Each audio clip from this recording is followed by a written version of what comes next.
Good evening. My name is Diana Beltran, and it is an honor to be here in representation of our 10 capstone team members. I'd also like to take a moment and thank Louise Rosen for her valuable guidance, patience, and support this semester. But especially, we would like to thank Eugenio Eunice, who is here. He's on behalf of FEDETUR, here all the way from Chile. So thank you for being here. So let's get started. This is the Sustainable Tourism Certification System in Chile presentation. Our agenda begins with Chile's tourism background, and we'll conclude with our recommendations. Now, before we get to our client and the issues our team was set to solve, I believe it's imperative to see the bigger picture and the aggressive goals Chile has set for the tourism industry. Chile's goals are to double the percentage that tourism represents of GDP, double the number of visitors, and double the dollars per day that tourists spend, all by 2020. Now, Chile wants to grow, but not at the expense of the environment or its culture. So they've set up this sustainable tourism strategy that has been in the works for quite some time. Now, here you can see that in 2010, a new law rolled out making the tourism industry one of the country's strategic activities. And one of the 5 key pillars of the strategy is sustainability. In 2011, a set of guides for best practices was introduced to the industry with the purpose of creating awareness, education, and guidance on sustainability. In 2010, the Sustainable Tourism Innovation Program was created through a public and private sector collaboration. And here we are now in 2013. Chile is ready to launch the Sustainability Tourism Seal. Now, the Tourism Seal represents a profound transformation, a move towards a new way of doing business in an innovative, competitive, and responsible way. But what exactly is sustainable tourism? For Chile, sustainable tourism is reflected in the criteria of their seal. To be a sustainable tourism service provider, a business must behave in specific ways. 1, contributing to the economic through the development and well-being of local communities. 2, adding value to culture, heritage, both tangible and intangible. And 3, protecting the environment by managing energy, water, and waste as a business, as well as conserving biodiversity. The certification criteria and process has been developed following an internationally recognized standard which ensures sustainability. Now, in its first stage, the seal is being launched to the accommodation providers. So our client has already done an excellent job with the seal, and our client is the Sustainable Tourism Innovation Program, in Spanish stands for PITS, which, as mentioned, consists of organizations from the public and private sectors. So our purpose in this project is to provide recommendations to our clients' issues through a framework for operations, funding, and promotions for the certification system. To be clear, the system consists of 2 parts.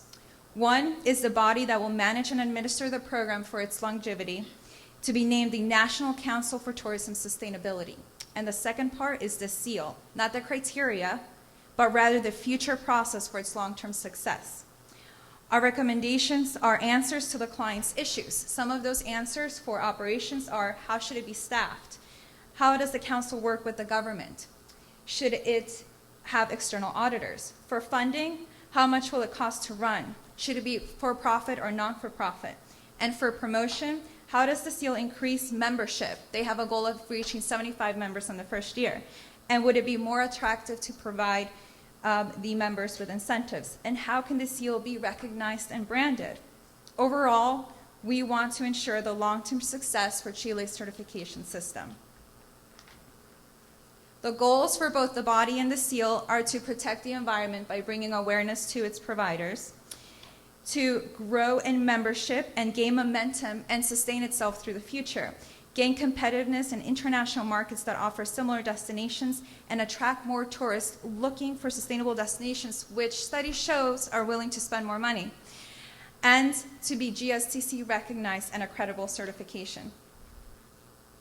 So we began our research with 12 different sustainable tourism certification systems at a country and a state level, and they're spread all throughout the globe. Some were suggested by our clients. Others met key client criteria, such as GSTC recognition, and others are leading sustainable certifications that we know worldwide. As you can see, we conducted various types of research and analysis.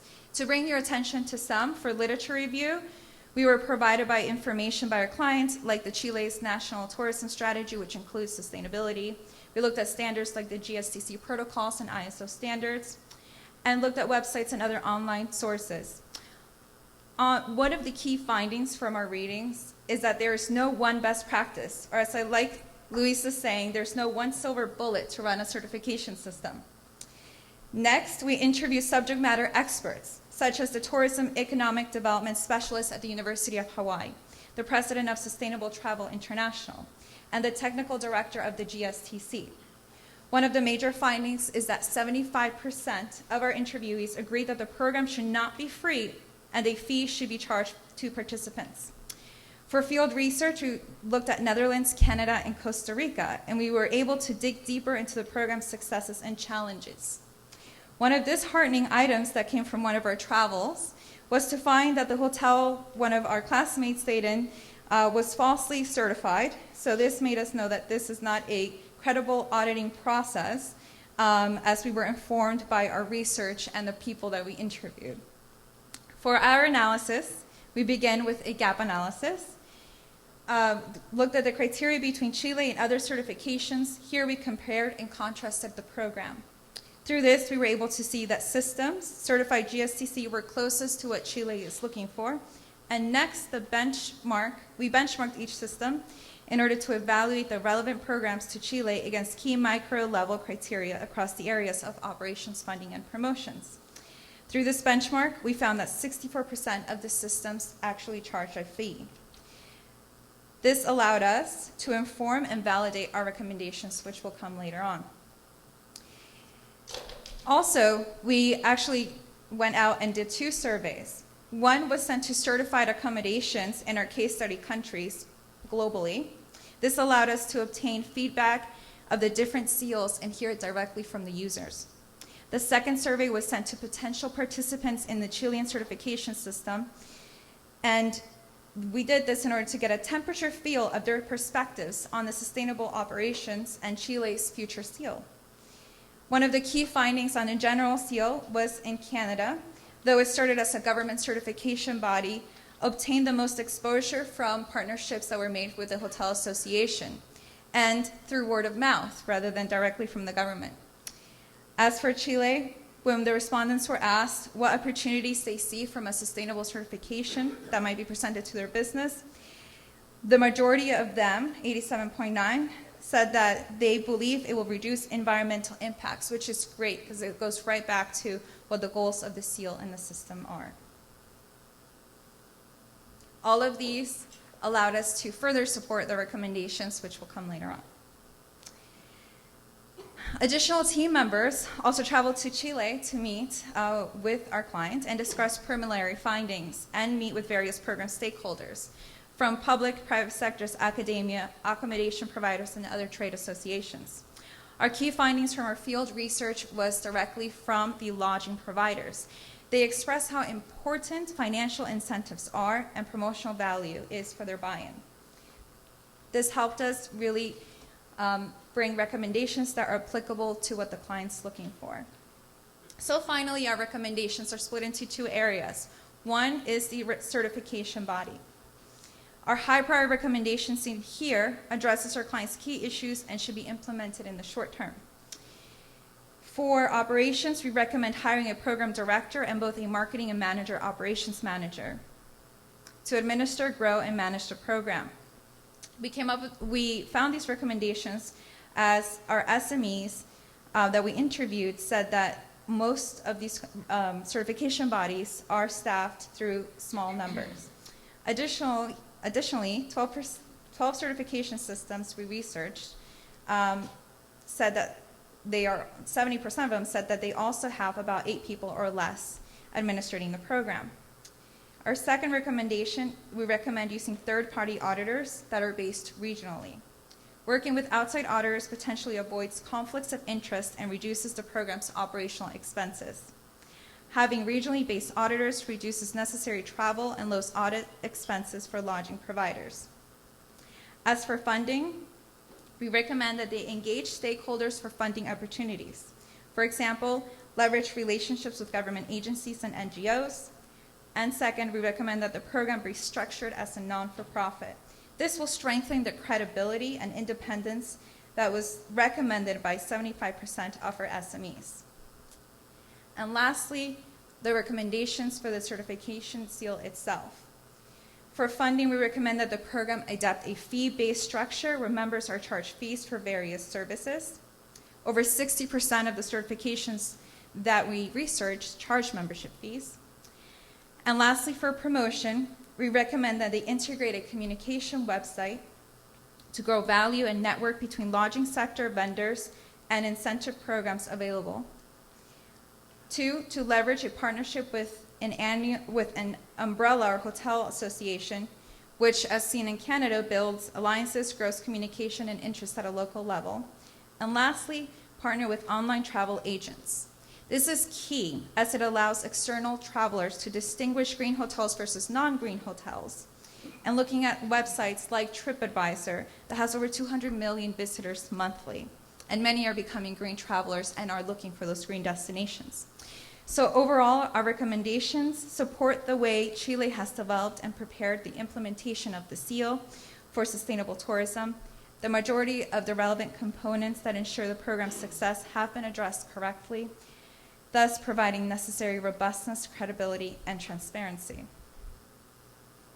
In closing, Chile has set extremely ambitious goals, and our team commends their public and private sector for coming together to advance the cause of sustainability. Thank you.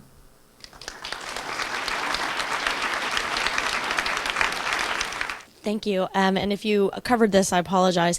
Do you recommend, or is the recommendation for establishments to receive the seal once, or are they, is it a one-time application, or are they audited and evaluated in the future so that, to maintain the standards? Our auditing recommendation would be a yearly audit. And the ones you saw here were very high level, few recommendations of the long list that we have provided. What would be some of the criteria that would justify a hotel or whatever to be certified or sustainable? Well, as mentioned, Chile has really built this criteria through the GSTC guidelines. And GSTC is the Global Sustainable Tourism Council that has set up what I call a triple bottom line certification criteria, which is the business really conserving and minimizing the carbon footprint or reducing their utility consumptions per se, being involved with the community, and by preserving its culture, and also by providing jobs. And that is all covered in what they've already built as their criteria for the seal.